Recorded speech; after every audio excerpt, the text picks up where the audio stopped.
আল্লাহু আকবার, আল্লাহু আকবার। আজকে আমরা 142 নম্বর আয়াত থেকে আলোচনা করব। এখানে মুনাফিকদের কিছু বৈশিষ্ট্য আল্লাহ তাআলা উল্লেখ করেছেন, তার মধ্যে সবচেয়ে সালাতের ক্ষেত্রে মুনাফিকদের বৈশিষ্ট্যগুলো আল্লাহ তাআলা এখানে উল্লেখ করেছেন।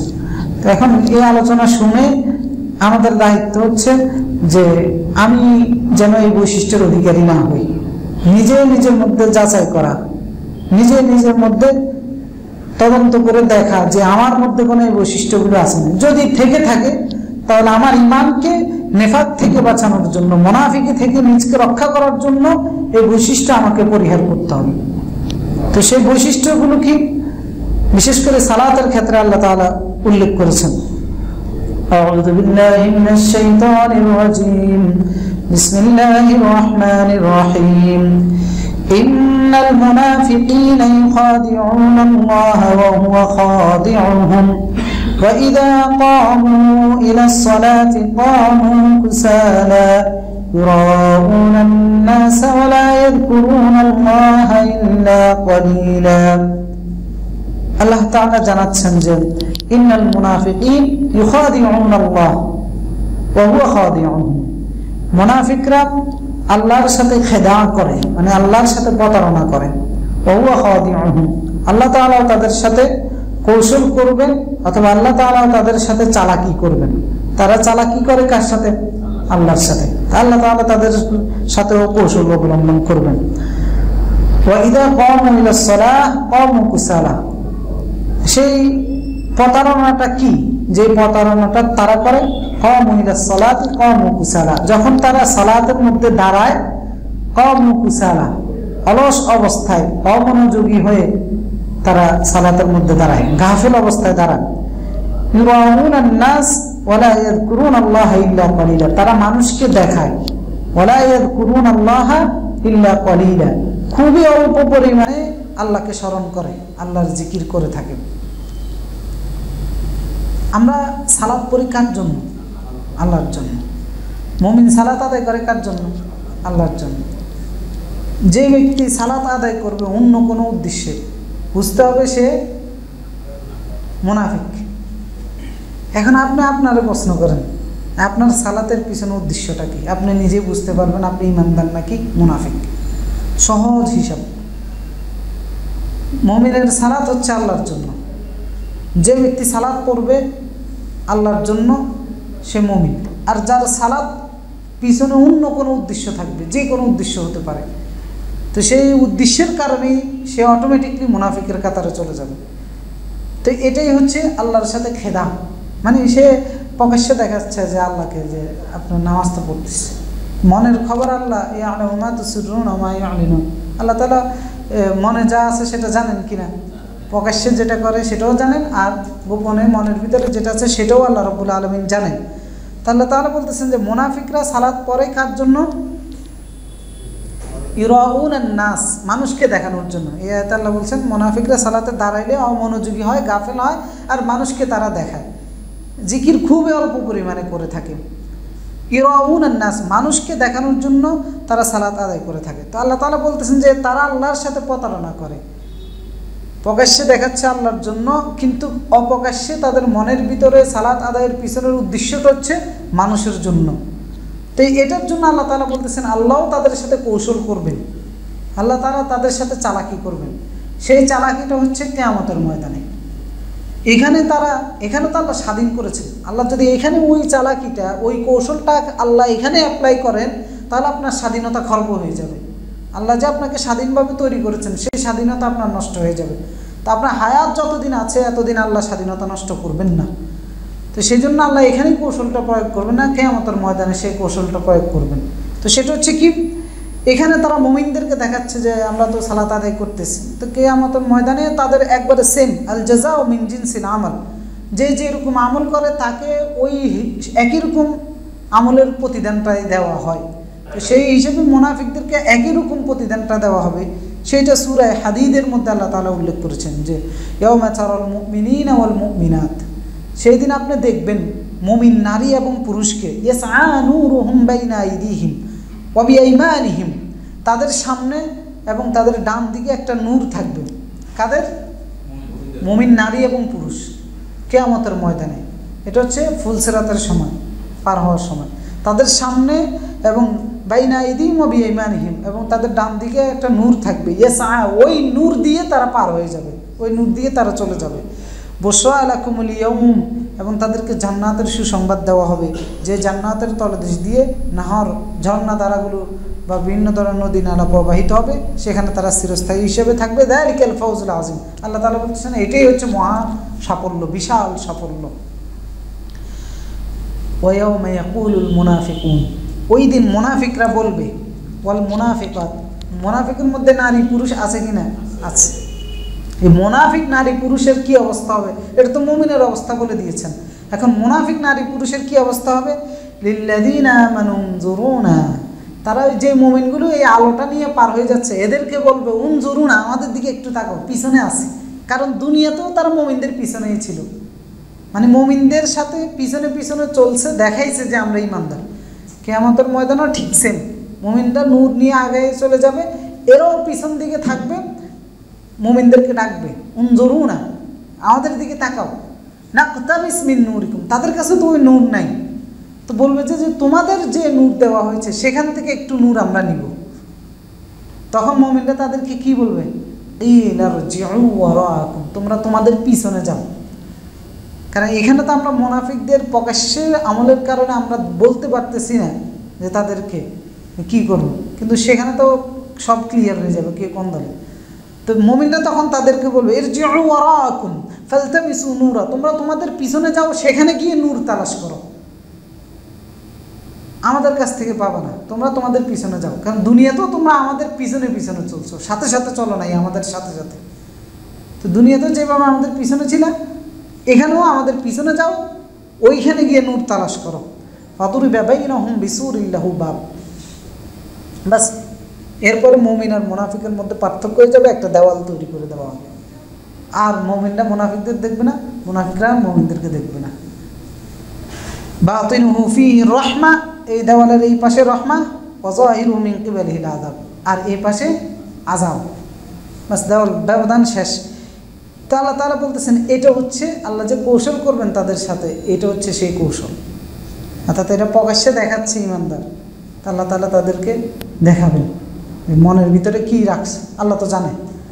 তো এইভাবে আল্লাহ তাআলা তাদের সাথে কৌশল অবলম্বন করবেন। তো আল্লাহ তাআলা তাদের সালাতের বৈশিষ্ট্য উল্লেখ করেছেন যে কম ইলা সালাতি কওমুন কুসালা, পরের অংশে, যে তারা সালাতে দাঁড়ালে অমনোযোগী হয়ে, অথবা তারা সালাতে দাঁড়ালে গাফেল হয়ে, নামাজের মধ্যে কোনো মনোযোগ নাই, এরকম অবস্থায় দাঁড়ায়। ইউরাউনান নাস, আবার দুইটা বৈশিষ্ট্য বলেছেন, একটা হচ্ছে মানুষকে, তিনটা বৈশিষ্ট্য বলেছেন, একটা হচ্ছে সালাতে অমনোযোগী হয়ে দাঁড়ায়, আরেকটা হচ্ছে মানুষকে দেখায়, আরেকটা হচ্ছে অল্প পরিমাণেই জিকির করে। তো অমনোযোগী এটা স্বাভাবিক, যিনি মুনাফিক নয় ওই রকম ব্যক্তিরও হতে পারে, কিন্তু তার উদ্দেশ্য যদি মানুষকে দেখানো না হয় তাহলে তার এই অমনোযোগ দ্বারা সে মুনাফিক হবে না। স্বাভাবিকভাবে আমাদের অনেকেরই নামাজের মধ্যে মনোযোগ থাকে না, তো এখন তাহলে আমিও তো এই আয়াতের আলোকে বুঝে যাচ্ছে যে মুনাফিক হয়ে যাচ্ছে। হ্যাঁ, যদি উদ্দেশ্য ঠিক থাকে যে আল্লাহর জন্য আমি সালাত পড়তেছি, জিকিরের পরিমাণও যদি কম না হয়, তাহলে আমি মুনাফিকের অন্তর্ভুক্ত হব না। কারণ নামাজ অমনোযোগী হইলেই মুনাফিক হয়ে যাচ্ছে, আল্লাহ তাআলার এই আয়াতের দ্বারা বোঝা যাচ্ছে। এরপরে সূরা মাউনের মধ্যে আল্লাহ তাআলা বলেছেন ফাওয়াইলুল লিল মুসাল্লিন, ধ্বংস ওই সমস্ত মুসল্লিদের জন্য, ওই সমস্ত নামাজিদের জন্য। বেনামাজিদের জন্য ধ্বংস আল্লাহ সেটা বলেন নাই, বলছেন নামাজির জন্য ধ্বংস।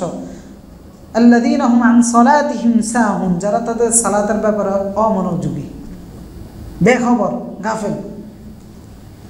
আল্লাহ তাআলা বলতেছেন প্রথম বৈশিষ্ট্য হচ্ছে অমনোযোগী হওয়া।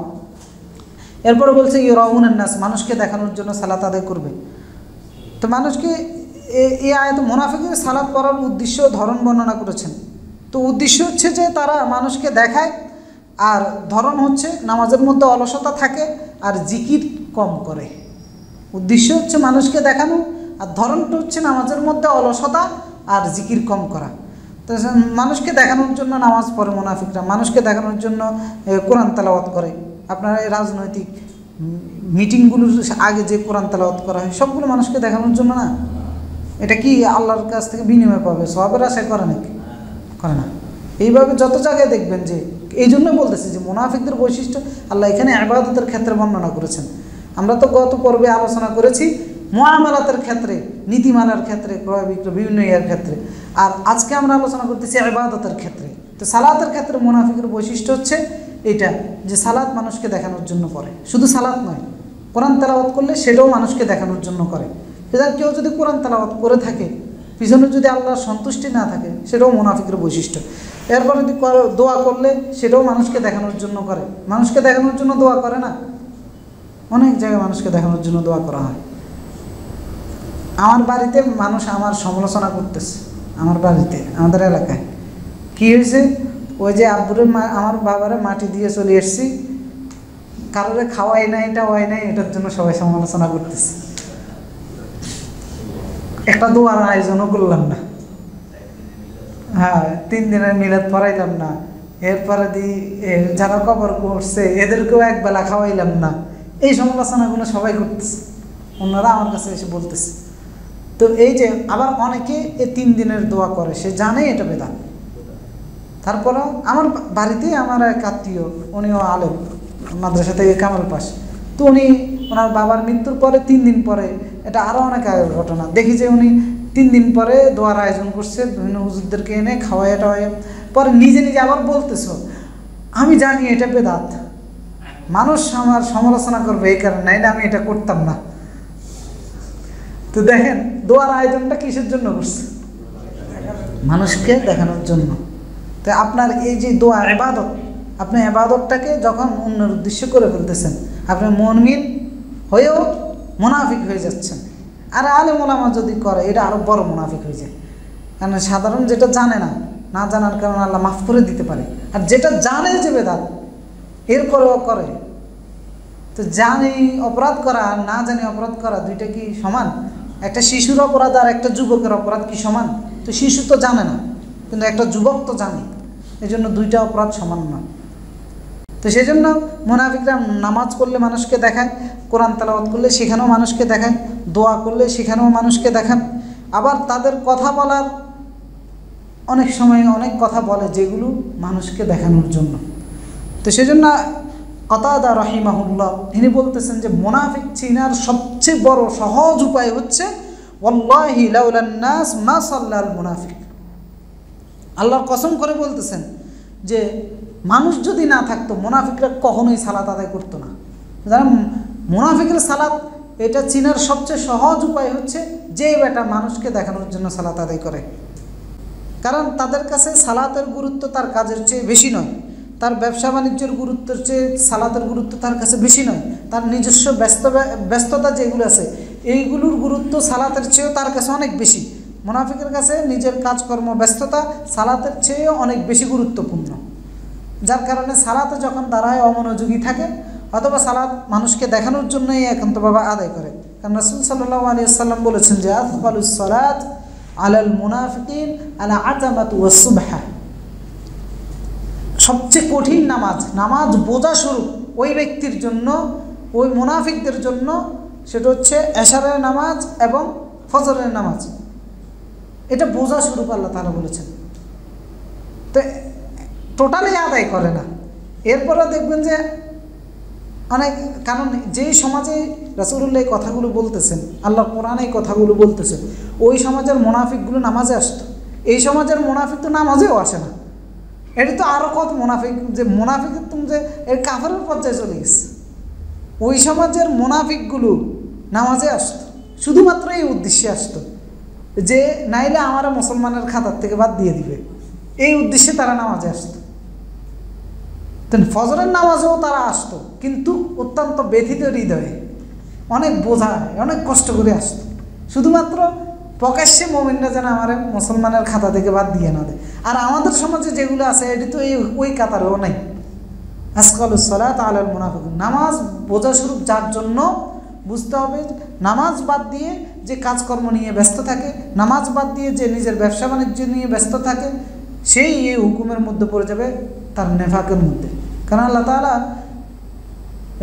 হাদিসে কুদসির মধ্যে রাসূলুল্লাহ সাল্লাল্লাহু আলাইহি সাল্লাম বলেছেন, সম্ভবত তিরমিজির মধ্যে, যে ইয়া ইবনে আদম, হে আদমের সন্তানরা, তাফাররাগ লিইবাদাতি, আমার ইবাদতের জন্য সময় বের করে নাও, ইবাদতের জন্য সময় বের করে নাও। আমলা সদরাকা দিনা ওয়া আসুদ্দা ফাকরাক, যদি তুমি এটা করো আমি তোমার অন্তরকে ধনী করে দিব আর তোমার দারিদ্রতা দূর করে দিব। ওয়া ইল্লাম তাফআল, যদি আমার ইবাদতের জন্য সময় বের করে না নাও তাহলে আমলা সদরাকা শুগলা, পেরেশানি দিয়ে ব্যস্ততা দিয়ে তোমার অন্তরকে ভরপুর করে দিব। ওয়ালা মাসুদ্দা ফাকরাক, এমন তোমার দারিদ্রতা কখনো দূর করবো না। আল্লাহর ইবাদতের জন্য আল্লাহ তাআলা বলতেছেন সময় বের করে নিতে, আর আমরা কাজের জন্য সময় বের করি, নামাজের জন্য সময় আমরা বের করে নিই না, উল্টা। আপনার কাজ আছে, সেই কাজের ফাঁকেই আপনাকে নামাজের জন্য সময়টা বের করে নিতে হবে।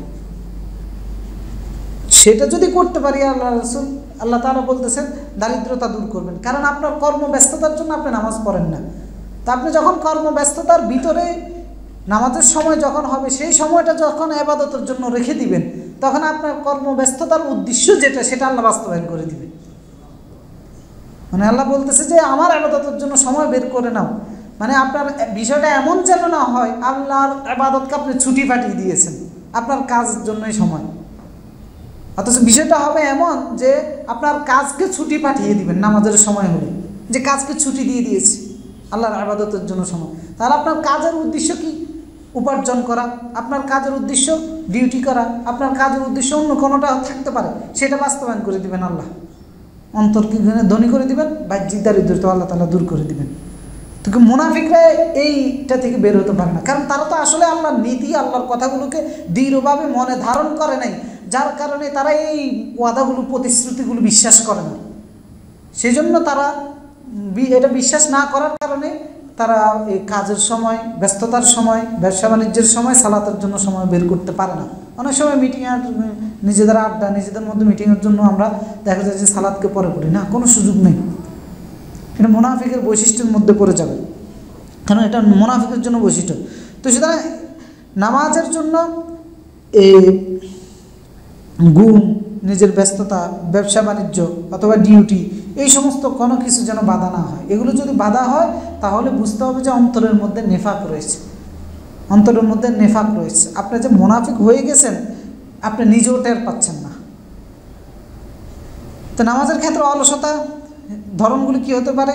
নামাজের ওয়াক্তের হেফাজত না করা। নামাজের ওয়াক্তের হেফাজত মানে হচ্ছে কি 5 ওয়াক্ত সালাতেই পড়ে না। আবার কেউ আছে 1 ওয়াক্ত পরে, 3 ওয়াক্ত পড়ে না, 4 ওয়াক্ত পরে, 1 ওয়াক্ত পড়ে না। আর শুক্রবারে এটা বোঝা যায় যে শুক্রবারে জুমার দিনে 8টা ফ্লোর মুসল্লি, আর আসরের সময় আবার 2 কাতার। কি আজীব, মানে 8 ফ্লোর মুসল্লি জোরের সময়, 3 ঘন্টা পরে আরেক ওয়াক্ত নামাজ, ওই সময় দেখা যায় যে 3 কাতার।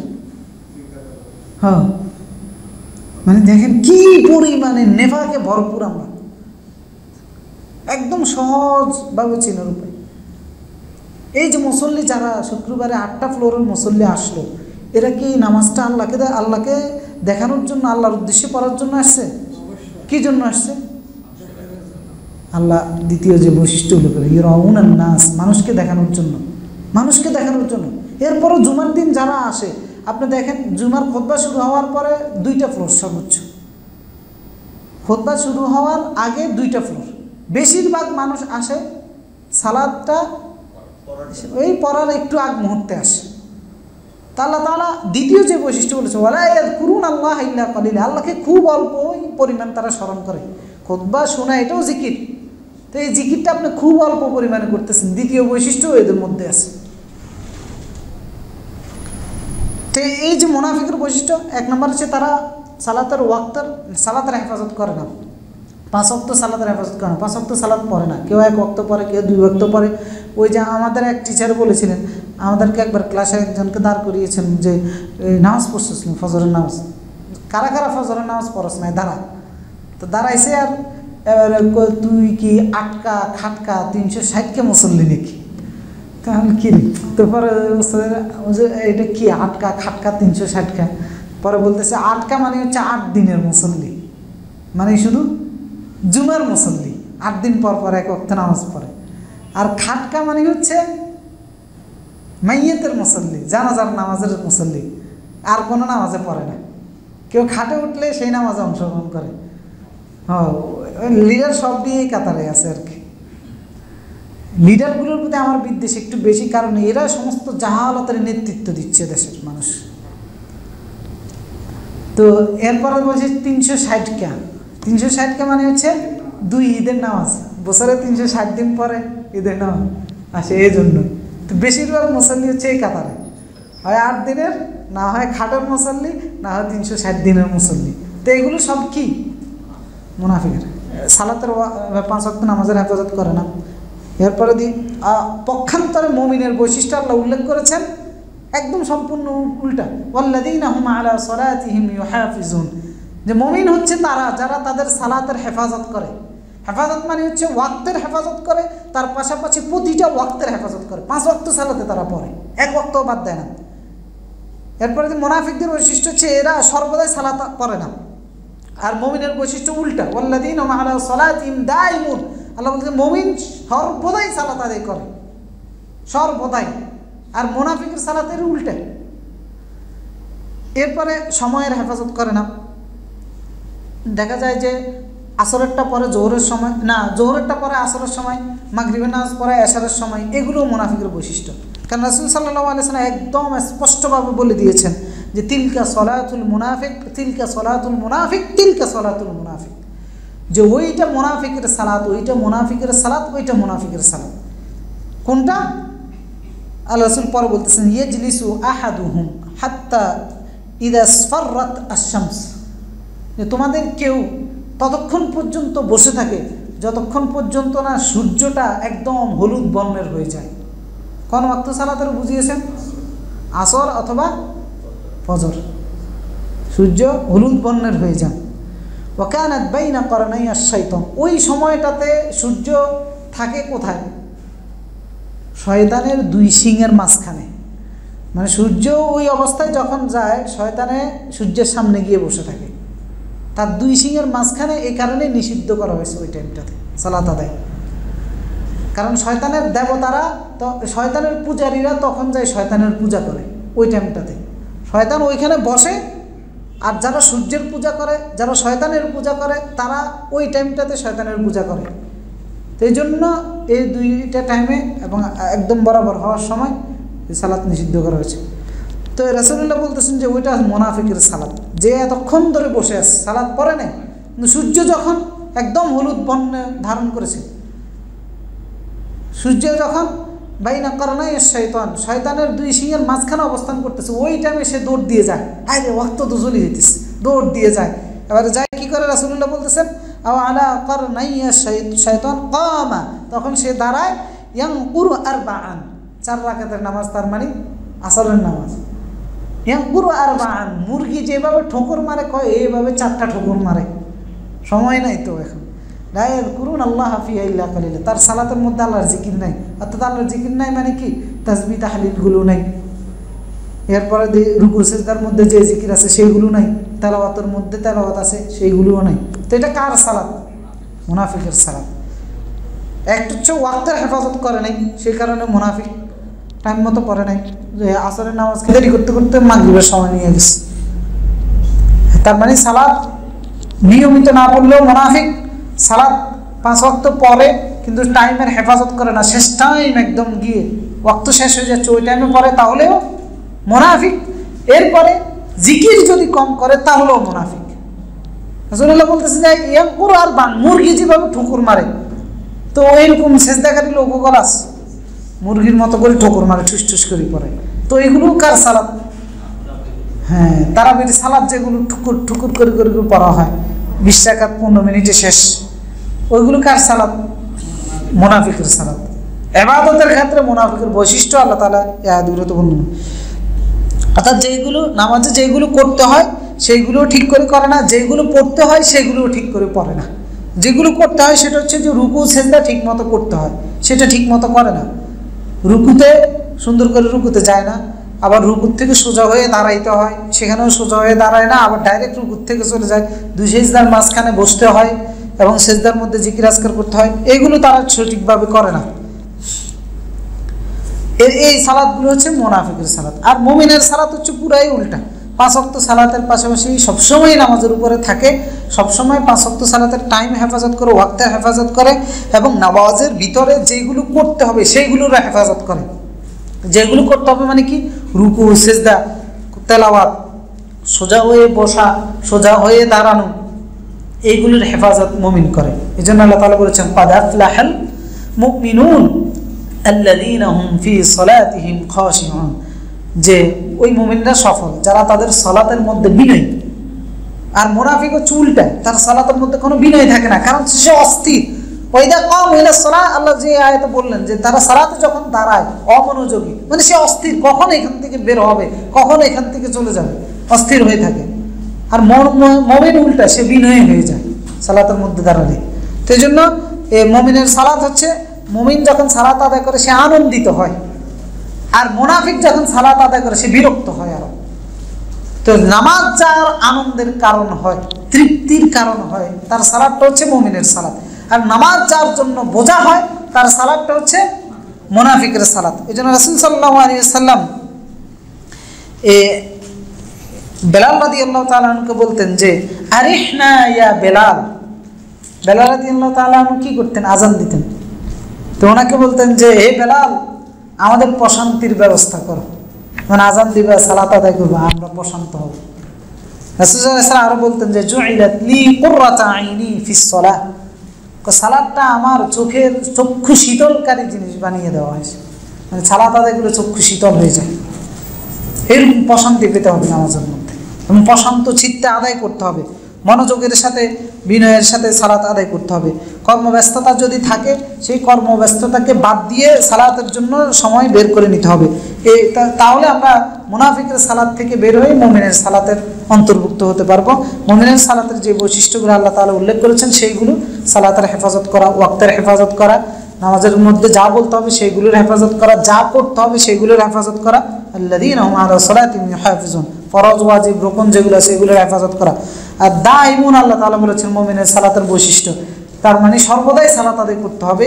এরপরে খাশিউন বলেছেন, অর্থাৎ সালাতের মধ্যে বিনয়ী থাকতে হবে, অস্থির হওয়া যাবে না। এরপরে আল্লাহ তাআলা বলেছেন কর্মব্যস্ততা যেন সালাতের জন্য বাধা না হয়।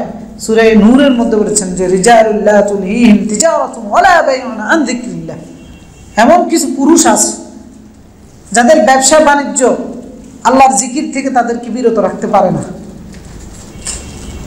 ইয়াখাফুনা ইয়ামান তাতাকাল্লাবু ফিহিল কুলুব ওয়াল আবসার, কারণ তারা যেই দিন চক্ষুগুলো আল্লাহর ভয়ে প্রকম্পিত হবে সেই দিনকে তারা ভয় করে।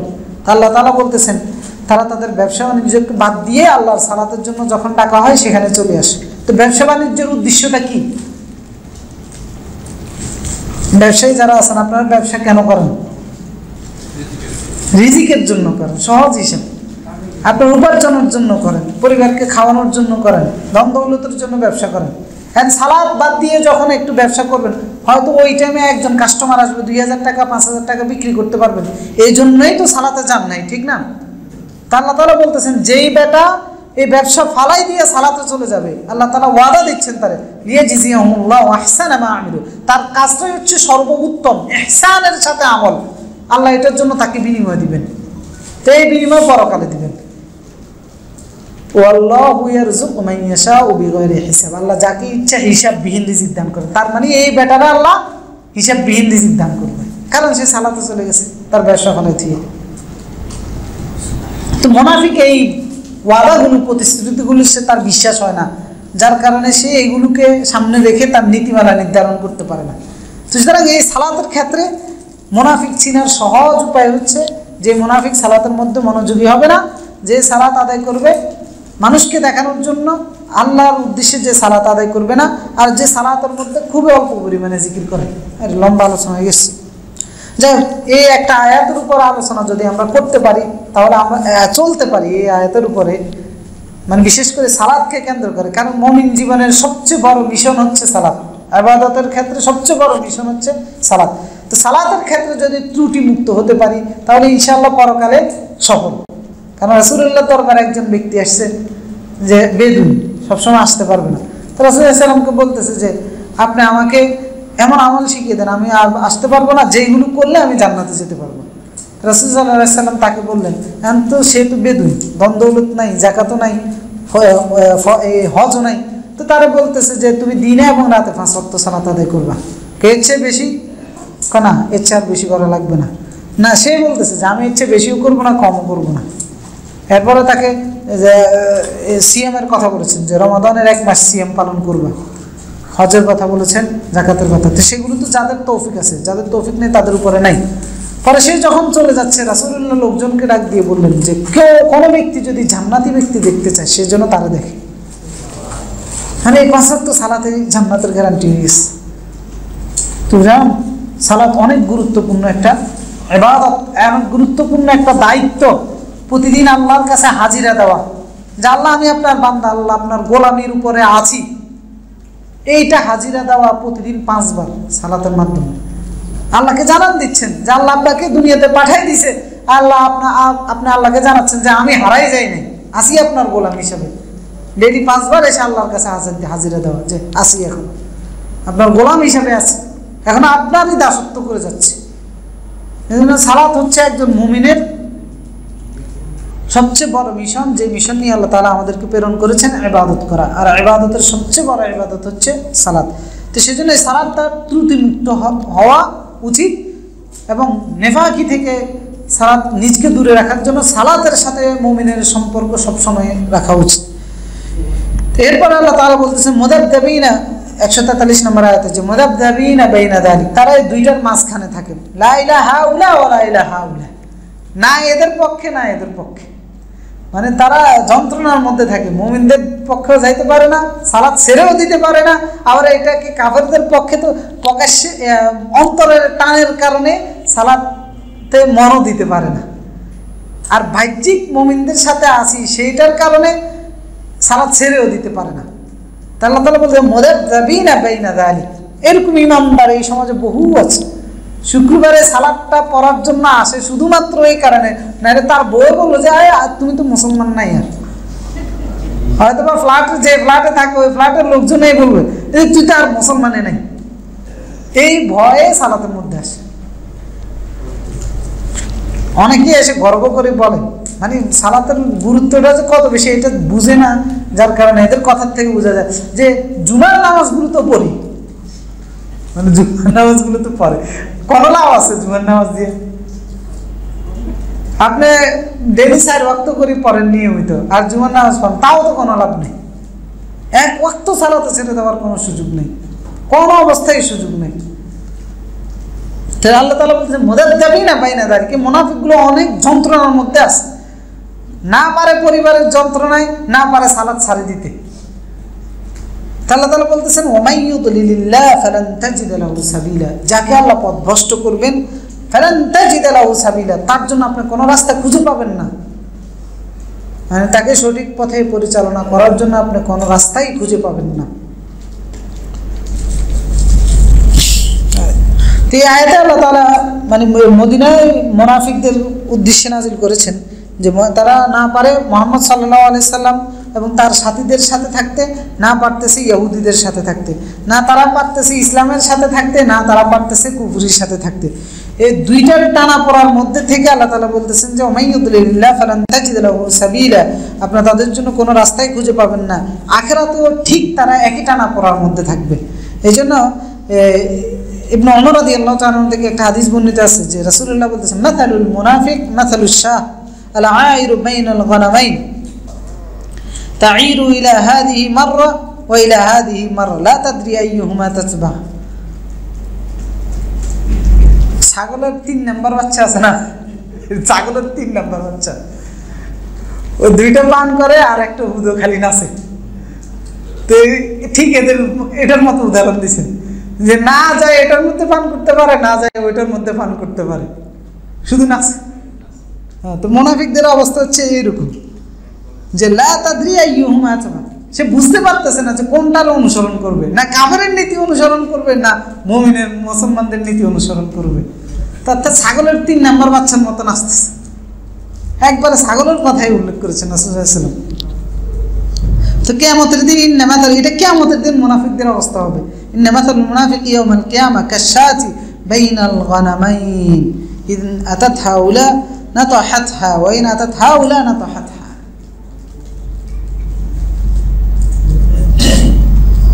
এরপর 144 নম্বর আয়াত আল্লাহ তাআলা ইরশাদ করতেছেন যে ইয়া আইয়ুহাল্লাযীনা আমানু লা তাত্তাখিযুল কাফিরিনা আউলিয়া মিন দুনিল মুমিনিন আতুরিদুনা আন তাজআলু লিল্লাহি আলাইকুম সুলতানাম মুবিনা। মুমিনদেরকে সতর্ক করতেছেন, হুঁশিয়ার করে দিচ্ছেন যে হে ঈমানদাররা, তোমরা কাফেরদেরকে বন্ধু বানিও না ঈমানদারদেরকে বাদ দিয়ে। আবার একই কথা বলতেছেন যেটা আমরা গত পর্বে আলোচনা করেছি। ঈমানদারদেরকে বলতেছেন যে বন্ধু বানাবে কাদেরকে? মুমিনদেরকে, কাফেরদেরকে নয়। আল্লাহ তাআলা বলতেছেন যদি মুমিনদেরকে বাদ দিয়ে কাফেরদেরকে বন্ধু বানাও তাহলে আতুরিদুন, আল্লাহ প্রশ্ন করতেছেন যে তোমরা কি চাও আনতা জাআলু লিল্লাহ, আল্লাহর জন্য তোমাদের বিরুদ্ধে, আলাইকুম তোমাদের বিরুদ্ধে হয়ে যাক সুলতানাম মুবিনা, সুস্পষ্ট প্রমাণ, মানে তোমাদের বিরুদ্ধে অ্যাকশন নেওয়ার জন্য আল্লাহ যেন তোমাদের বিরুদ্ধে অ্যাকশন নিতে পারে। সেই অ্যাকশনটা কি? কোনো আযাব যেন আল্লাহ যদি তোমাদের উপরে চাপিয়ে দিতে পারে, সেটার জন্য কি তোমরা কোনো প্রমাণ তৈরি করতে চাও? অনেক সময় দেখবেন কীরকম বিষয়টা আল্লাহ তাআলা বুঝাচ্ছেন যে অনেক রাজনৈতিক দল দেখবেন যে মনে মনে কামনা করে বিরোধী যারা আছে এরা একটা অন্যায় করুক, তাহলে কি হবে? ওই অন্যায়টাকে উসিলা করে এদেরকে শায়েস্তা করবে, মানে অন্যায় করুক এটা আশা করে। উদ্দেশ্যটা হচ্ছে যে অন্যায়টার উসিলা করে তাদেরকে শায়েস্তা করা যাবে। আল্লাহ তাআলা মুমিনদেরকে সতর্ক করতেছেন তোমরা কি এমন কিছু করতে চাও যেটার কারণে তোমরা অন্যায় করেছো, এটার প্রমাণ তৈরি করতেছ, এখন আল্লাহর পক্ষে তোমাদেরকে শাস্তি দেওয়া হালাল হয়ে যাচ্ছে, তোমাদেরকে পাকড়াও। আল্লাহ তাআলা বলতেছে সেটা হচ্ছে ঈমানদারকে বাদ দিয়ে কাফেরের সাথে চলা। এটাই হচ্ছে আল্লাহ তোমাদের বিরুদ্ধে অ্যাকশন নেওয়ার জন্য সুলতানাম মুবিনা, সুস্পষ্ট কোনো সুলতান প্রমাণ, মানে সুলতান তারা এখানে হুজ্জতকে বুঝিয়েছেন যে এরকম কোনো প্রমাণ কি তোমরা তৈরি করতে চাও যেটার জন্য আজকে এই যে গোটা মুসলিম বিশ্বের করুণ পরিণতির পিছনে হচ্ছে এইটা, যে ঈমানদারকে বাদ দিয়ে কাফেরদেরকে তারা বন্ধুরূপে গ্রহণ করেছে, যার কারণে আল্লাহ তাদেরকে শাস্তি দেওয়ার হুজ্জত আল্লাহর কাছে আছে, সেই জন্যই তারা শাস্তির সম্মুখীন হচ্ছে। আতুরিদুনা আন তাজআলু লিল্লাহি আলাইকুম সুলতানাম মুবিনা, তোমরা কি চাও তোমাদের এই সক্ষতার মাধ্যমে আল্লাহর বিরুদ্ধে তোমাদেরকে শাস্তি দেওয়ার জন্য অথবা আল্লাহর গজব তোমাদের উপরে নাজিল করার জন্য এমন কোনো প্রমাণ তোমরা তৈরি করতে চাও? তো সুতরাং মুমিন সবসময় ঈমানদারদের সাথে থাকবে। মুমিন যদি কাফেরের সাথে যায় তাহলে আল্লাহ মুমিনকে শাস্তি দেওয়ার প্রমাণ পেয়ে যান। আল্লাহ কিছু, কারণ আল্লাহ এটা পৃথিবী আল্লাহ একটা সিস্টেমের উপরে বানিয়েছেন, সব কিছু সিস্টেম মোতাবেক চলতেছে। আপনি যখন সিস্টেমের ভিতরে আসবেন, সেই যখন ঈমানদারের জন্য যে সিস্টেম দিছে ওই সিস্টেমের ভিতরে যখন আসবেন আপনি প্রশান্তি পাবেন, আর যখন ইমানের বিপক্ষে যে সিস্টেমগুলো দিয়েছে সেখানে গেলে আপনি অশান্তি পাবেন, সেখানে গেলে আপনি শাস্তির সম্মুখীন হবেন। তাহলে তারা বলছে ইন্নাল মুনাফিকিন, এখন এই মুনাফিকদের পরিণতি কি? ফিদ দারকিল আসফালি মিনান নার, মুনাফিকরা কোথায় থাকবে? সর্বনিম্ন স্তরে থাকবে।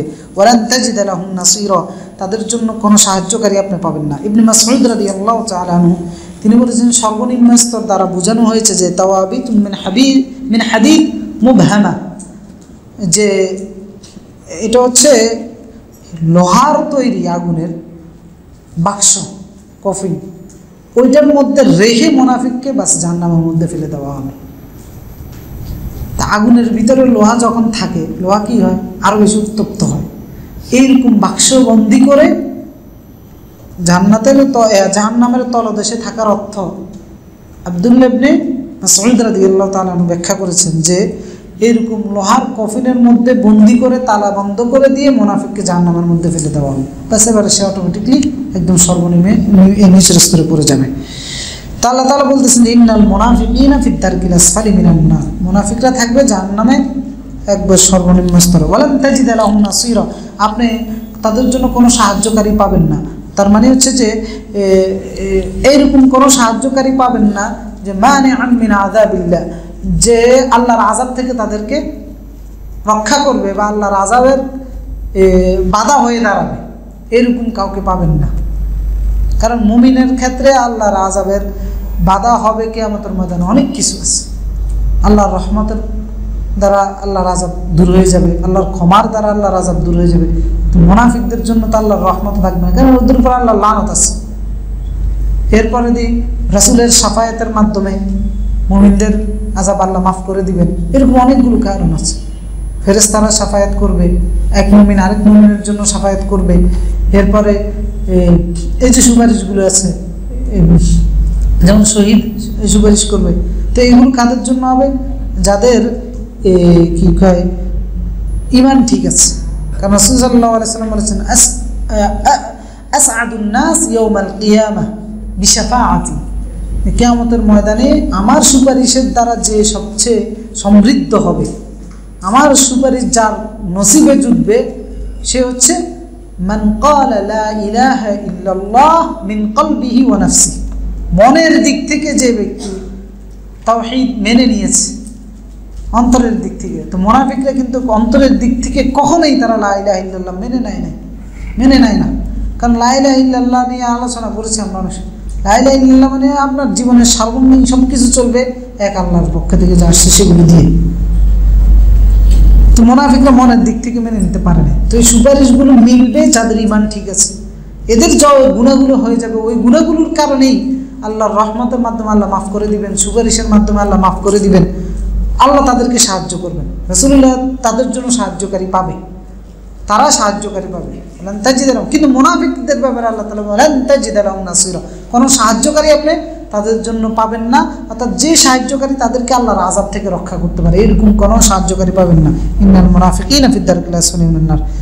এরপর আয়াতে বলা হচ্ছে যে মুনাফিকরা এই নীতিগুলো অবলম্বন করে, অর্থাৎ কর্মের ক্ষেত্রে এবং ধর্মের ক্ষেত্রে, ইবাদতের ক্ষেত্রে যে নীতিগুলো অবলম্বন করে, এগুলো ধ্বংসাত্মক ক্ষতিকারক কিনা, এই ক্ষতি বা ধ্বংস থেকে বাঁচার উপায় কি? কেউ যদি এই সমস্ত মুনাফিকি কাজের মধ্যে লিপ্ত হয়ে যায়, এখন তার জন্য বাঁচার রাস্তা আল্লাহ রেখেছেন নাকি রাখেন নাই? রেখেছেন, তবে সেইটা মারা যাওয়ার আগেই তাকে করতে হবে। হ্যাঁ, তো সেটা কি? আল্লাহ তাকে জন্য সংশোধনের রাস্তা রেখেছেন।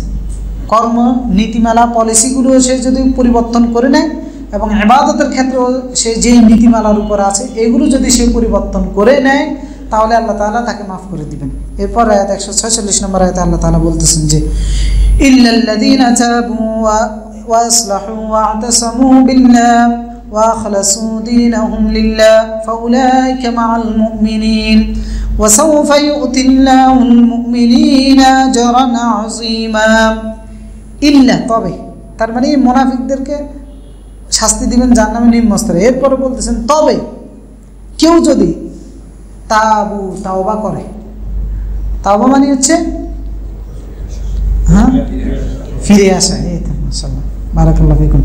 তাওবা মানে হচ্ছে ফিরত আসা। তাওবা মানে এই নয় যে কি কয়, আমাদের দেশে স্বাভাবিকভাবে বোঝায় তাওবা মানে ক্ষমা চাওয়া, ফিরত আসা এই শাব্দিক। কিন্তু তাওবা দ্বারা উদ্দেশ্য হচ্ছে আপনি ফিরত আসবেন, অর্থাৎ আপনি সালাতের ক্ষেত্রে যেই নীতিমালাতে ছিলেন, কর্মের ক্ষেত্রে যেই নীতিমালা ছিলেন, এই নীতিমালা থেকে ফিরত আসতে হবে, এই নীতিমালা থেকে ফিরত আসতে হবে। ওয়া আসলাহু, এবং সংশোধন করে নিতে হবে।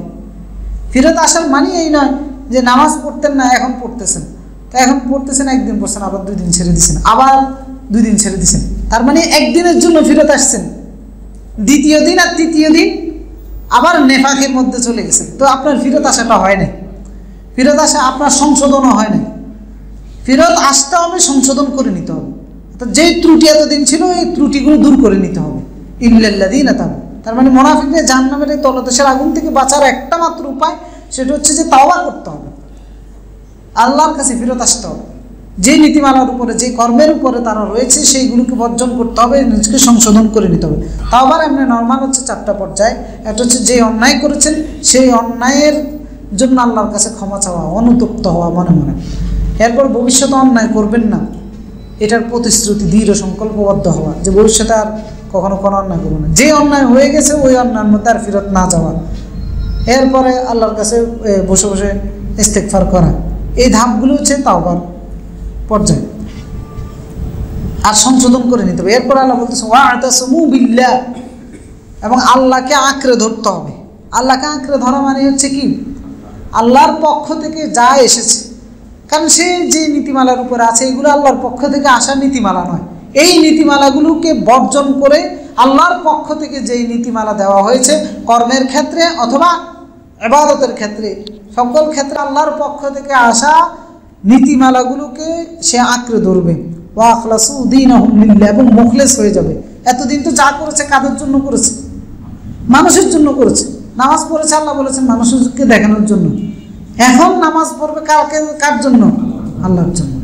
এখন তার জীবন পদ্ধতি যা কিছু হবে সব কিছু কার জন্য? আল্লাহর জন্য। এইভাবে যদি কোনো মুনাফিক নিজকে সংশোধন করে নিতে পারে, তাহলে আল্লাহ তাআলা বলতেছেন ফাউলাইকা মাআল মুমিনিন, তাহলে এরা মুমিনদের কাতারে চলে এসেছে, মুমিনদের কাতারে এরা অন্তর্ভুক্ত হয়ে গেছে। তার মানে এতদিন এরা নীতিমালার কারণে কোন কাতারে ছিল? কাফেরদের কাতারে ছিল। কারণ আল্লাহ গত পর্বে আমরা বলেছি ইন্নাল্লাহা জামিউল মুনাফিকিনা ওয়াল কাফিরিনা ফি জাহান্নামা জামিআ, আল্লাহ মুনাফিক এবং কাফের উভয়দেরকে একত্রিত করবেন কোথায়? জাহান্নামে। তার মানে এতদিন ছিল তারা কাফেরদের দলে, প্রকাশ্যে কিছু আমলের মাধ্যমে মুমিনদের সাথে থাকলেও অপ্রকাশ্য আমল যেগুলো তাদের মনের ভিতরে ধারণ করতো, ওইগুলো কাফেরদের সাথে থাকার কারণে তারা কাদের দলে ছিল? কাফেরদের দলে। এখন মুমিনদের দলে আসতে হলে তাদেরকে সুযোগ হচ্ছে এটা তাওবা করতে হবে, ইসলাহ করতে হবে, সংশোধন করে নিতে হবে, আল্লাহর পক্ষ থেকে যা আসছে সেগুলোকে আঁকড়ে ধরতে হবে, আর মুখলেস হয়ে যেতে হবে, যা করবে আল্লাহর জন্য। তা আল্লাহ তাআলা বলতে ফাউলাইকা মাআল মুমিনিন, এরাই মুমিনদের, তাহলে তারা উলাইকা মাআল মুমিনিন, এরা মুমিনদের অন্তর্ভুক্ত হয়ে যাবে।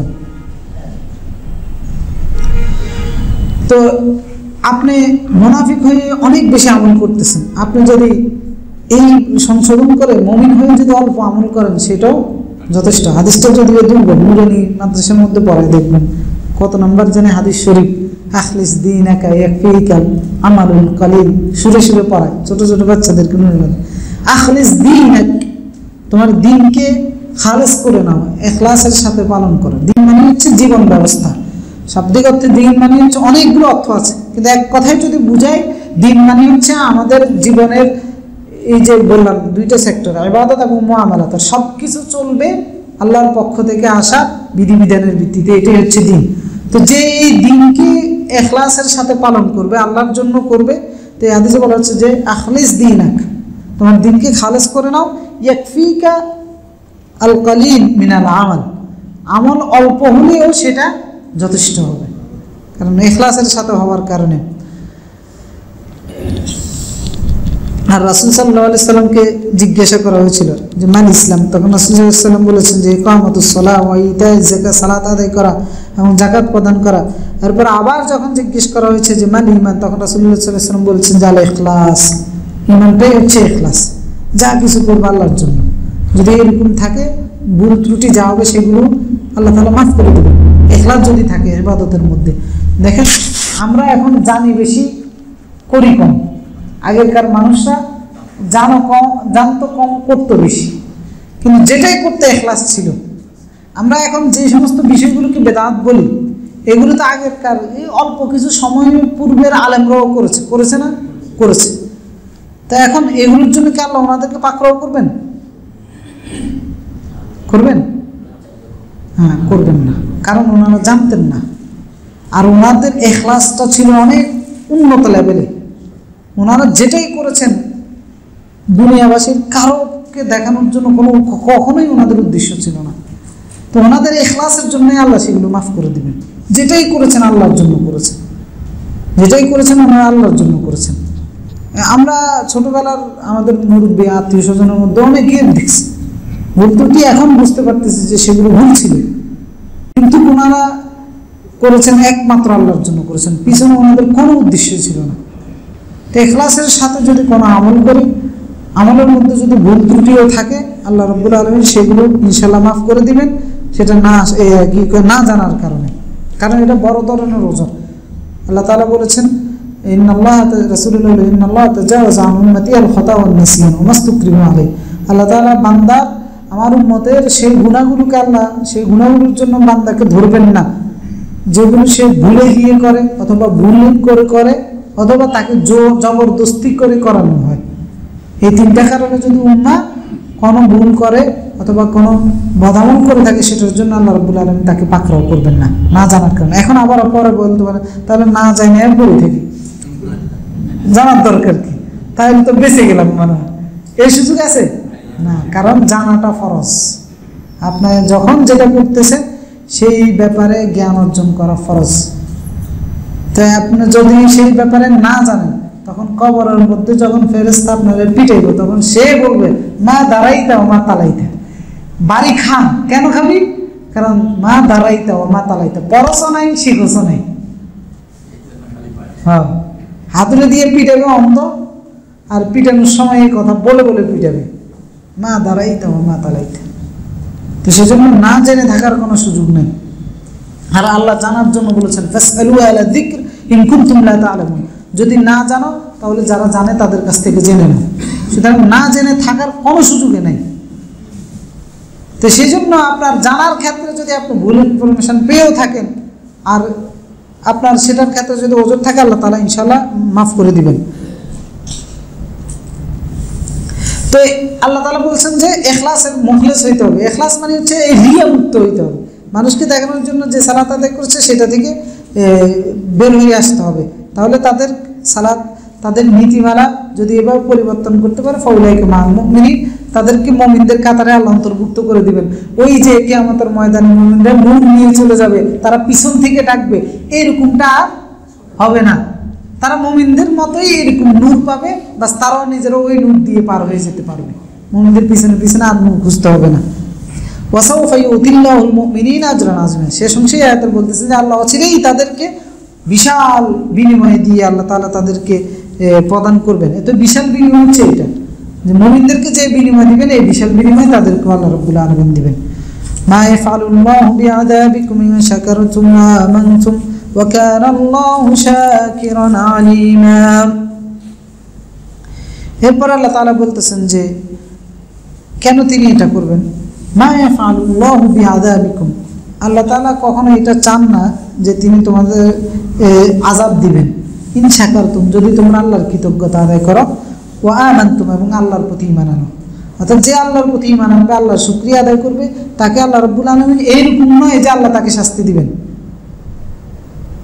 ওয়া কানা আল্লাহু শাকিরান আলীমা, আল্লাহ রাব্বুল আলামিন কৃতজ্ঞ এবং মহাজ্ঞানী। বলে এই বিষয়টা বলার কারণটা কি? এটা বলার কারণ হচ্ছে মুনাফিকরা প্রকাশ্যেই মানেছে, অপ্রকাশ্যে তারা ঈমান আনে নাই, তাদের ঈমানের ত্রুটি আছে। সেজন্য আল্লাহ তাআলা বলতেছেন যে আল্লাহ তো এমন নন যে ঈমান এনেছে আবার আল্লাহর প্রতি কৃতজ্ঞ, ওই ব্যক্তির শাস্তি দিবেন। তা আল্লাহ যারে শাস্তি দিবেন বুঝতে হবে যে সেই ঈমান আনে নাই, সেই ঈমানদার নয়। আর শাকারতুম, কৃতজ্ঞতার অর্থ আব্দুল্লাহ ইবনে আব্বাস বলেছেন যে আত-তাওহীদ, যার তাওহীদ একত্ববাদ ঠিক আছে, যার তাওহীদ ঠিক আছে, ঈমান ঠিক আছে, এইরকম ব্যক্তিকে আল্লাহ রাব্বুল আলামিন কখনো শাস্তি দিবেন না। কারণ আল্লাহু শাকিরান আলীমা, আল্লাহ রাব্বুল আলামিন কৃতজ্ঞ, মহাকৃতজ্ঞ এবং মহাজ্ঞানী। এরপরে বাহ্যিক শুকরিয়ার অর্থ যেটা কৃতজ্ঞতা, আমরা কৃতজ্ঞতা বলতে বুঝি, সেটাও হতে পারে যে ব্যক্তি ঈমান আনবে এবং আল্লাহ তাকে যে নিয়ামতগুলো দিয়েছে এই নিয়ামতগুলোর কৃতজ্ঞতা আদায় করবে, আল্লাহ তাআলা এমন নন যে তিনি তাকে শাস্তি দিবেন। আল্লাহ তার প্রতি কৃতজ্ঞ থাকবেন, কারণ আল্লাহ রাব্বুল আলামিন আলিমা, জানেন। অর্থাৎ মনেরটাও আল্লাহ জানেন, বাহিরেরটাও আল্লাহ রাব্বুল আলামিন জানেন। এরপরে 148 নম্বর আয়াত, সময় তো হয়ে আজানের।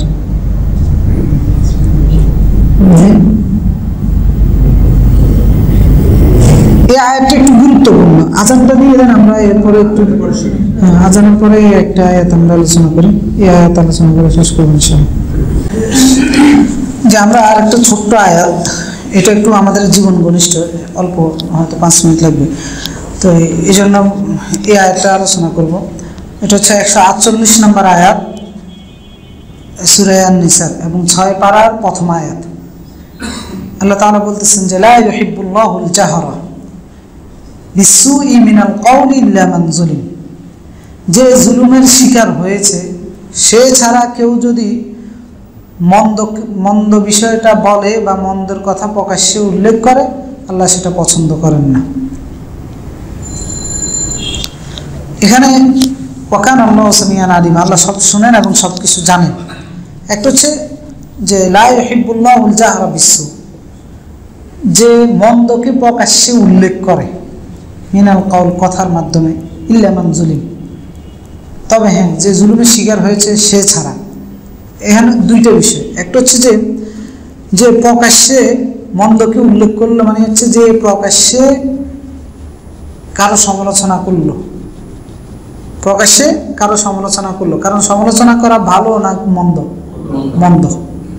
আর দ্বিতীয়টা হচ্ছে প্রকাশ্যে মন্দ উল্লেখ করার দ্বারা বুঝিয়েছেন যে প্রকাশ্যে কোনো মন্দ কাজ সে করলো, যে কোনো মন্দ কাজ হতে পারে, এটা হচ্ছে সমালোচনা হতে পারে, একটা হচ্ছে যে কোনো ধরনের মন্দ কাজ হতে পারে, যে কোনো ধরনের কুকর্ম হতে পারে। তা আল্লাহ এটা পছন্দ করেন নাকি করেন না? করেন না, আল্লাহ এটা পছন্দ করে নাই। তবে আল্লাহ বলেছে ইল্লা মান জুলিম, হ্যাঁ কেউ যদি জুলুমের শিকার হয় সেই ক্ষেত্রে আল্লাহ তাআলা বাদ দিয়েছেন। তো সমালোচনা করা এটা কি? গীবত। তার মানে গীবত করা আল্লাহ পছন্দ করেন না। তবে যদি আপনি জুলুমের শিকার হন তাহলে করা যাবে, জায়েজ। আপনার যদি জুলুমের শিকার হন তাহলে জায়েজ। তো জুলুমের শিকার হলে আপনি সেটা প্রকাশ্যে জানাতে পারেন, বিশেষ করে জানানোটা জায়েজ। এর মানে এই নয় যে আপনাকে জানাইতে হবে। কেউ জুলুমের শিকার হয়ে প্রকাশ্যে বলতেছে, তা আমরা যদি তারা বলি যে এই গীবত করে ফেলতেছে, মানে গুনাহগার হয়ে যাচ্ছে, বিষয়টা এমন নয় যে সে গুনাহগার হচ্ছে, বিষয়টা এমন নয় যে সে গুনাহগার হচ্ছে। জুলুমের শিকার হলে সে প্রকাশ্যে উল্লেখ করতে পারবে, ভাইয়ের দ্বারা জুলুমের শিকার হতে পারবে, অথবা যে কোনোভাবে যে কোনো জায়গা থেকে জুলুমের শিকার হলে সে যদি সেটা প্রকাশ্যে যদি বলে তাহলে এটা জায়েজ। একটা হচ্ছে জায়েজ, আর একটা হচ্ছে নিষিদ্ধ, আর একটা হচ্ছে কোনটা করা উত্তম। তিনটা বিষয়, তিনটা ধাপ আছে এখানে। একটা হচ্ছে জায়েজ, আর একটা হচ্ছে উত্তম, আর একটা হচ্ছে হারাম। নর্মাল অবস্থায় আপনি জুলুমের শিকার হন না, গীবত করা আপনার জন্য হারাম। এরপর আপনি জুলুমের শিকার হয়েছেন, সেই ক্ষেত্রে আপনি গীবত করা জায়েজ। এখন আপনি করবেন নাকি করবেন না? যদি কেউ করে তাহলে তাকে গুনাহগার বলা যাবে না, আর যদি কেউ না করে তাহলে সেটা উত্তম। তিনটা ধাপ। তা আল্লাহ তাআলা বলতেছে ইল্লা মান জুলিম, যে জুলুমের শিকার হয়েছে। তো বিশেষ করে হচ্ছে যদি জনস্বার্থের সাথে সম্পৃক্ত বিষয় থাকে,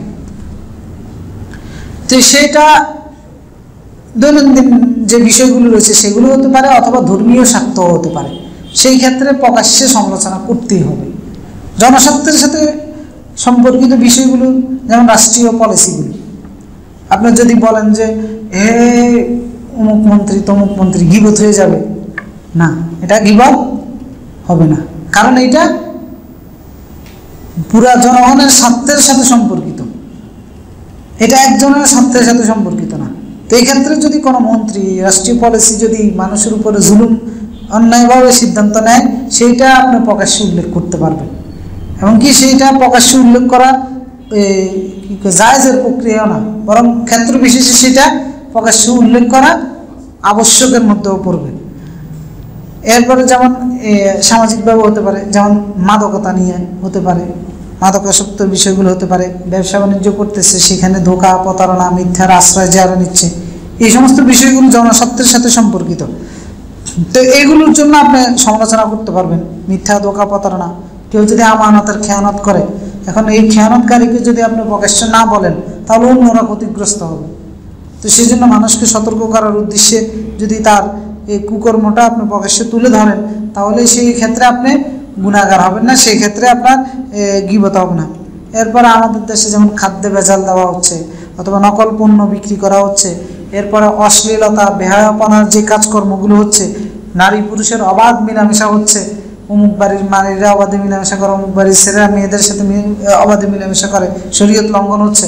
তা এগুলো যদি বলি, এটা কি গীবত হবে? না, এটা গীবত হবে না। মানে একজন পর্দাহীনভাবে চলাফেরা করা, সে যাদের সামনে দিয়ে চলতেছে এদের সবার উপরে জুলুম করে যাচ্ছে, সমাজকে নষ্ট করে যাচ্ছে। সে একজন খাদ্যে ভেজাল দিচ্ছে, সমাজকে নষ্ট করে যাচ্ছে। তো এইভাবে এই সমস্ত ক্ষেত্রে জুলুমের শিকার। তো এইগুলো আপনি প্রকাশ্যে তুলে ধরতে পারবেন। এগুলোর ক্ষেত্রে জুলুম হয় না। কারণ আমি কেন বলতেছি, এটা হয়তো আপনাদের কাছে অতটা ইম্পর্টেন্ট না, আমাদের কাছে অনেক ইম্পর্টেন্ট। আমরা যখন কারো এই সমস্ত বিষয়গুলো আলোচনা করি, সংশোধন হওয়ার উদ্দেশ্যেই বলি অথবা সামাজিক সচেতনতার জন্যই বলি, তখন অনেকে হয়তো আপনারা প্রকাশ্যে দেখেন না, আমাদের কাছে এসে বলে আপনারা তো গীবত করতেছেন, আপনার তো এটা হয়ে যাচ্ছে, এসে হয়ে যাচ্ছে। তো এগুলো গীবত নয়, এই সমস্ত ক্ষেত্রে এগুলো গীবত নয়। এরপরে ধর্মীয় ক্ষেত্রে যেমন শিরিক এবং বেদাতের বিরুদ্ধে প্রকাশ্যে কথা বলা, কোন আলেম ওলামা যদি শিরিক করে, বেদাত করে, হ্যাঁ আপনি তাকে আগে প্রসেস হচ্ছে আপনার আগে তাকে ব্যক্তিগতভাবে, হয়তো সে না জেনেও এই শিরিকটার পৃষ্ঠপোষকতা করতে পারে অথবা বেদাতের পৃষ্ঠপোষকতা করতে পারে জ্ঞানের দুর্বলতার কারণে, না জানার কারণে। তো সেই জন্য তাকে আগে গোপনে নসিহত করতে হবে। গোপনে নসিহত করার পরে তাকে বিষয়টা কোনটা ঠিক বা ঠিক জানিয়ে দেওয়ার পরে যদি এই ব্যক্তি শিরিক থেকে এবং বেদাত থেকে নিজকে ফেরত না আসে, আবারও করে যায়, তখন ওই আলেমের বিরুদ্ধেও আপনি প্রকাশ্যে বলতে হবে। তো সেই ক্ষেত্রে কি এটা গীবত হবে? না, গীবত হবে না। হ্যাঁ, যদি তাকে যদি আপনি ব্যক্তিগতভাবে আগে সংশোধনী না দিয়ে যদি প্রকাশ্যে বলেন তাহলে গীবত হবে। কারণ এই সমালোচনাগুলো গীবত হবে না, কারণ এটা জুলুম, ইল্লা মান জুলিমা, এই জুলুমের পর্যায়ে পড়তেছে। এরপর আরেকটা অর্থ বলেছিলাম যে প্রকাশ্যে পাপাচার করা, আল্লাহ এটা পছন্দ করেন না। তো প্রকাশ্যে পাপাচার করা আর গোপনে পাপাচার করা দুইটার মধ্যে পার্থক্য আছে নাকি নাই? আছে। কারণ প্রকাশ্যে পাপাচার করলে অন্যরা পাপাচার করার ক্ষেত্রে উৎসাহিত হয় এবং সমাজের মধ্যে সেই অন্যায়ের পাপাচারের পরিমাণটা আরো বাড়ে। তো সেই জন্য আল্লাহ তাআলা বলেন লা ইউহিব্বুল্লাহুল জাহরা বিসসু, আল্লাহ কোন ধরনের অন্যায় কাজ, পাপ কাজ প্রকাশ্যে যেগুলো করায় এগুলো আল্লাহ তাআলা পছন্দ করেন না। তো সূরা শুরার 41 নম্বর আয়াতে আল্লাহ তাআলা এই জন্য বলেছেন যে ওয়ালা মান ইনতাসারা বা'দা যুলমিহি, যে প্রতিশোধ গ্রহণ করবে বা'দা যুলমিহি, তার উপর জুলুমের পরে, ফাউলাইকা মা আলাইহিম মিন সাবিল, এদের উপরে অ্যাকশন নেওয়ার কোনো রাস্তা নেই। কারণ সে জুলুমের শিকার হয়েছে, এই কারণে প্রতিশোধ নিয়েছে। তো এই আয়াত দ্বারাও বোঝা যাচ্ছে যদি জুলুমের শিকার হই আর সেই জুলুমের শিকার হওয়ার কারণে যদি আমি পাল্টা কোনো কিছু করি, তো সেইটার জন্য আমি গুনাহগার হিসেবে গণ্য হব না, সাব্যস্ত হব না। কিন্তু এখন করব নাকি করব না, এটা নির্দেশনা আল্লাহ তাআলা পরের আয়াতে দিয়েছেন। তো এই ক্ষেত্রে অনেকগুলো তাফসিরে অনেকগুলো নমুনা মুফাসসিরগণ, সাহাবীগণ এবং তাবেঈনগণ নিয়ে গিয়েছেন যে প্রকাশ্যে সমালোচনার অর্থটা কি হতে পারে। তো সেখানে ওনারা এর মানিটা উল্লেখ করেছেন যে কারো বাড়িতে অতিথি হিসাবে মেহমান আসছি, মনে করেন আমি কারো বাড়িতে মেহমান হিসাবে গেলাম, এখন এই বাড়ির মেহমানকে আপ্যায়ন করা ইমানি দায়িত্ব নাকি দায়িত্ব নয়? দায়িত্ব। এখন মেহমানকে এই বাড়ির লোকজন আপ্যায়ন করে নাই, এখন আমি এসে বলতে পারবো, এদের সমালোচনা আমি করতে পারবো, এদের সমালোচনা করা যাবে যে এই বাড়ির লোকজন তো, কারণ এটাই মানে দায়িত্ব ছিল। এগুলো বিবাহের ক্ষেত্রে হয়, যারা ঘটকালি করে বা যারা ছেলে বিয়ে করাইতে যায়, এখন হয়তো একটু কমে গেছে। আমাদের মুরব্বীদেরকেও দেখছি যে বাড়িতে গেছে বিয়ের জন্য ছেলে দেখতে অথবা মেয়ে দেখতে, ওই বাড়িতে যখন দেখছে যে চাটা কোনো দোকান থেকে এনে খাওয়াইছে, না এই বাড়িতে আর আত্মীয় করা যাবে না। আমরা গ্রাম থেকে বড় হয়েছি তো, যার কারণে অনেকগুলো কালচার দেখছি আলহামদুলিল্লাহ, অভিজ্ঞতা, এগুলো অভিজ্ঞতার জন্য। হয়তো শহরের মধ্যে এগুলো কেউ দেখেনো না, হয়তো অনেকের কাছে এটা মানে মানে আশ্চর্যজনক মনে হবে, এরকম ছোটখাটো বিষয়গুলোর কারণে বিয়ে হয় নাই। কারণ মেহমানদারি আল্লাহ রাসূল সাল্লাল্লাহু আলাইহি ওয়াসাল্লাম বলেছেন, আচ্ছা সেটা আবার একটু বাড়াবাড়ি। মেহমানদারি হচ্ছে যার যার সামর্থ্য অনুসারে মেহমানদারি করতে হবে। কারণ রাসূল সাল্লাল্লাহু আলাইহি ওয়াসাল্লাম বলেছেন মান কানা ইউমিনু বিল্লাহি ওয়াল ইয়াউমিল আখির ফালইউকরিম দাইফাহু, যে আখিরাতের প্রতি ঈমান রাখে, আল্লাহর প্রতি ঈমান রাখে, সে যেন তার দাইফ, মেহমান যিনি, তাকে যেন আপ্যায়ন করে, সম্মান করে, অর্থাৎ তার সামর্থ্যের ভিত্তিতে সম্মান করবে। একজনের মাসিক ইনকাম নেয় ৫,০০০ টাকা, এখন আপনি তার বাড়িতে গেছেন, পরে আইসা বলতেছেন যে চিংড়ি মাছ কেন খাওয়াই নাই, গরুর মাংস কেন খাওয়াই নাই, এটা জুলুম। হ্যাঁ, আরেকজনের ইনকাম আছে ৫ কোটি টাকা, মাসে 2 কোটি টাকা, ওই বাড়িতে গেছেন 1 কাপ চা খাওয়াই আপনার বিদায় করে দিচ্ছে, এটাও জুলুম। হ্যাঁ, তো সেই জন্য এই আপ্যায়নটা হচ্ছে সামর্থ্যের ভিত্তিতে, যিনি বাড়িতে মেহমান আসবে তাকে আপ্যায়ন করতে হবে। এখন কেউ যদি এই সামর্থ্যের ভিত্তিতে ভালো আপ্যায়িত না হয়, সে এটা বলতে পারবে। রাসূল সাল্লাল্লাহু আলাইহি ওয়াসাল্লামের কাছে সাহাবায়ে কেরাম এসে, ওনাদের মধ্যে একজন এসে বলেছে যে অমুক অমুক জায়গায় আমরা যাই, আমাদেরকে আপ্যায়ন করে না। তো তখন পারমিশন দিছে তাদেরকে, তাদের বিরুদ্ধে কিছু সিদ্ধান্ত রাসূল সাল্লাল্লাহু আলাইহি ওয়াসাল্লাম জানিয়ে দিয়েছেন যে এটা করার জন্য। যেমন একটা হাদিস পাওয়া যায় যে একজন ব্যক্তি এসে রাসূলুল্লাহ ইন্নালি জারাম ইউদিনি, আমার একজন প্রতিবেশী আছে, সে আমাকে, এরপরে প্রতিবেশীর দ্বারা যদি কষ্ট পান, সেই প্রতিবেশীর কষ্টটা আপনি উল্লেখ করতে পারবেন, কারণ আপনি জুলুমের শিকার হয়েছেন।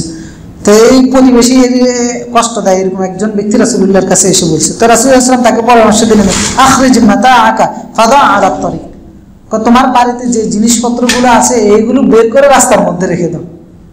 তো তখন মানুষ বলবে যে তোমার কি হয়েছে, মানুষ বলবে, তো তখন তুমি মানুষের বলতে পারবে যে এই কষ্টে এই যন্ত্রণায় থাকতে পারতেছি না, এই আমার এই ক্ষতি করতেছে। তো এই যে প্রকাশ্যে সে তার জুলুমের উল্লেখ করতেছে। তো রাসূল সাল্লাল্লাহু আলাইহি ওয়াসাল্লাম বলে ফাআখাযা রাজুল মাতাআহু ফাতারাহু আলা তারিক ফাজআলাহু কুল্লু মা মাররা। তো সে রাসূল যেটা পরামর্শ দিয়েছে, রাসূল সাল্লাল্লাহু আলাইহি ওয়াসাল্লামের পরামর্শের ভিত্তিতে সে এটা করছে। মানুষ যে যায় ওই দিক দিয়ে সে তার কাছে কয় এই বেটা আমার যন্ত্রণা দেয়, পরে ওই বেটা যখন এটা দেখছে পরে যন্ত্রণা দেওয়া বন্ধ করে দিচ্ছে। তো এই মাঝে মধ্যে প্রকাশ্যে আপনি যখন উল্লেখ করবেন সে সংশোধন হতে পারবে, সে তার ভুলটাও বুঝতে পারবে, যারা এটা এগুলো গীবতের পর্যায়ে পড়বে না। এরপরে কেউ যদি আপনাকে গালি দেয়, গালির জবাব আপনার দেওয়া জায়েজ। গালির জবাব আপনারা 10টা থাপ্পড় দিছে, আপনি একটা থাপ্পড় বা 2টা থাপ্পড় চাইলে দিতে পারেন। কত হচ্ছে যে দিলে না জায়েজ নয়, দিলে না জায়েজ নয়, কারণ হচ্ছে আমাদের ভিতরে টেন্ডেন্সি কাজ করে যে ওরা দিতে পারবে না। কেমন কিরকম টেন্ডেন্সিটা কাজ করে আমি দেখাই। আপনাদের মনে করেন রাস্তার মধ্যে অনেক সময় নেতৃস্থানীয় লোকরা, সমাজের প্রভাবশালী লোকরা রাস্তা দিয়ে হাঁটে, গাড়ি নিয়ে প্রশাসনের লোক হাঁটে, দেখা গেছে রাস্তার একটা হকারের উপরে রিক্সাওয়ালার উপরে সাথে তার ঝগড়া বাঁধে, থাপ্পড় দিয়ে এলোমেলো করে রিক্সাওয়ালার মায়েরা তুফান করে নেয়। মানুষ জমায়েত হয়ে রিক্সাওয়ালা যদি কিছু একটা বলে রিক্সাওয়ালার শাসায়, শাসায় কিনা উল্টা যে ভিকটিম তারে বানায় দেয় ভিলেন, মানে তার কোনো অধিকার নাই। এখানে হচ্ছে অধিকারের কথা। অধিকারের ক্ষেত্রে আপনি যদি জুলুমের শিকার হন, আপনি জুলুমের শিকার হয়েছেন এইটা বলার অধিকার আপনার আছে। এটা বললে আপনি গুনাহগার হবেন না, এটা বললে আপনি গুনাহগার হবেন না। এখন কত হচ্ছে যে 3টা ধাপ বলে। এই পারমিশনটা কেন দেওয়া হয়েছে? এই পারমিশনটা দেওয়া হয়েছে বড় ক্ষতি থেকে বাঁচানোর জন্য, ছোট ক্ষতির পারমিশন দেওয়া হয়েছে। কারণ আপনি যখন এই পারমিশনটা না দিবেন তখন যে ব্যক্তি জুলুমের শিকার হবে সে আরো বড় ধরনের কোনো ক্ষতি করার জন্য অগ্রসর হবে, যার কারণে তাকে এই পারমিশনটা দেওয়া হয়েছে। কারণ মানুষ অনেক সময় দেখবেন যে ছোটখাটো হত্যাগুলো করে ফেলতেছে, গিয়ে দেখেন যে খুবই নগণ্য একটা ছোট কারণ। তো তখন যদি তাকে এই কারণটা বা তারপর যে ছোট ধরনের জুলুমটা হয়েছে ওইটা প্রতিহত করার ব্যবস্থা করতেন, পরবর্তীতে দেখা গিয়েছে সে আরো বড় ধরনের অন্যায়, যেটা হয়তো হত্যা পর্যন্ত যেতেও না, এরকম অনেকগুলো বিষয় দাঁড়িয়ে যায়। তো সেই জন্য এটা জায়েজ রাখা হয়েছে। এখন কথা হচ্ছে যে আপনি করবেন নাকি করবেন না, সেই জবাব এরপর আয়াতে আল্লাহ তাআলা দিয়েছেন, ওয়ান তুবদু খায়রান আও তুখফুহু আও তা'ফু আন সু ফাইন্নাল্লাহা কানা আফওয়ান কাদিরা। ওয়ান তুবদু খায়রান, তোমরা যদি প্রকাশ্যে কোনো ভালো কাজ করো, আও তুখফু অথবা গোপনে করো, আও তা'ফু আন সুইন এবং কোনো মন্দ যদি তোমরা ক্ষমা করে দাও, তবে জেনে রাখো ফাইন্নাল্লাহা কানা আফওয়ান কাদিরা, আল্লাহ তাআলা ক্ষমাশীল এবং শক্তিশালী। তার মানে এখানে আল্লাহ তাআলা বলতেছেন যে আপনি যদি প্রকাশ্যে কোনো ভালো কাজ করেন অথবা গোপনে করেন, প্রকাশ্যে ভালো কাজ হচ্ছে আপনি প্রকাশ্যে প্রতিশোধ নিলেন না, অথবা গোপনেও নিলেন না, তাফু অথবা তাকে ক্ষমা করে দিলেন, তাহলে ফাইন্নাল্লাহা কানা আফওয়ান কাদিরা, আল্লাহ ক্ষমাশীল এবং শক্তিশালী। ক্ষমাশীল মানে আল্লাহ আপনাকেও ক্ষমা করে দিবেন এবং আল্লাহ শক্তিশালী। তো তার মানে 3টা জিনিস। একটা হচ্ছে যে আপনি চাইলে জুলুমের শিকার হইলে আপনি বলতে পারেন, আপনার সামর্থ্যের ভিত্তিতে আপনি অ্যাকশন নিতে পারেন, এরপরে হচ্ছে এটা জায়েজ। আরেকটা হচ্ছে যে আপনি না নেওয়া উত্তম এই আয়াতের ভিত্তিতে। আর একটা হচ্ছে হারাম, সেটা হচ্ছে যে আপনি যদি জুলুমের শিকার না হয়েও যদি পিছনে উল্লেখ করেন যে মুখে জুলুম করতেছে অথবা সে জুলুম করেছে অন্য কারোর উপর, সেটার সাথে আপনার স্বার্থ সংশ্লিষ্ট নয়, কিন্তু আপনি তারপরে তার সমালোচনা করে যাচ্ছেন বা তার গীবত করে যাচ্ছেন অথবা তার বিরুদ্ধে অ্যাকশনে যাচ্ছেন, যদি জনস্বার্থের সাথে সম্পৃক্ত না হয়। জনস্বার্থের সাথে সম্পৃক্ত যদি হয়, আপনি যদি দায়িত্বশীল হন তাহলে নিতে পারবেন। তো 3টা পর্যায়ে এই মন্দ কাজকে রুখে দেওয়ার ধাপ এই 2টা আয়াতে আল্লাহ তাআলা উল্লেখ করেছেন। তো আল্লাহ তাআলা বলতেছেন যে উত্তম হচ্ছে আমাদের জন্য যদি আমরা পিছনে উল্লেখ না করি, গীবত না করি, এরপরে যদি আমরা ক্ষমা করে দিতে পারি, আমরা যদি কেউ যদি অন্যায় করে সেটার জন্য যদি কোনো অ্যাকশনে না যায়, তাহলে সেইটা আমাদের জন্য সবচেয়ে বেটার। কারণ এই যে এই শরীয়ত হচ্ছে সবচেয়ে ইনসাফ ভিত্তিক একটা শরিয়া আল্লাহ তাআলা আমাদেরকে দিয়েছেন। এইগুলো হচ্ছে এর প্রমাণ যে ইসলামী শরিয়া, যারা ইসলামী শরিয়ার উপর বাদ দেয় যে এই শরিয়া মানুষের অধিকার রক্ষা করে নাই, আপনি এই খুঁটিনাটি বিষয়গুলো থেকে দেখেন মানুষের অধিকার কতটা সূক্ষ্মভাবে প্রতিষ্ঠা করেছে। মানে কতটা সূক্ষ্মভাবে একটা শরিয়া যদি ইসলাম অধিকার উল্লেখ করে, তাহলে একটা লোককে আপনার জুলুম করলে এই জুলুমের বিরুদ্ধে আপনি কোন কোন পর্যায়ে যেতে পারেন, 3টা ধাপ এখানে আলোচনা করা হয়েছে। মানে মানুষের অধিকার কোনো অ্যাঙ্গেল থেকে বিন্দু পরিমাণ, সরিষার দানা পরিমাণ অধিকারও ইসলাম কারো অধিকার খর্ব করে নাই এবং কারো উপরে জুলুম করে নাই। এই সমস্ত বিষয়গুলি সেটার প্রমাণ করে। এরপর 150 নম্বর আয়াত, ইনশাআল্লাহ এই আয়াত থেকে আমরা আগামী সপ্তাহে আলোচনা করবো। জাযাকুমুল্লাহু খাইরান। কষ্ট করে সকালে ধৈর্য ধারণ করে বসেছেন, আল্লাহ তাআলা আপনাদের সকলকে সর্বোত্তম বিনিময় দান করুক। সুবহানাকাল্লাহুম্মা ওয়া বিহামদিকা আশহাদু আল্লা ইলাহা ইল্লা আনতা আস্তাগফিরুকা ওয়া আতুবু ইলাইক।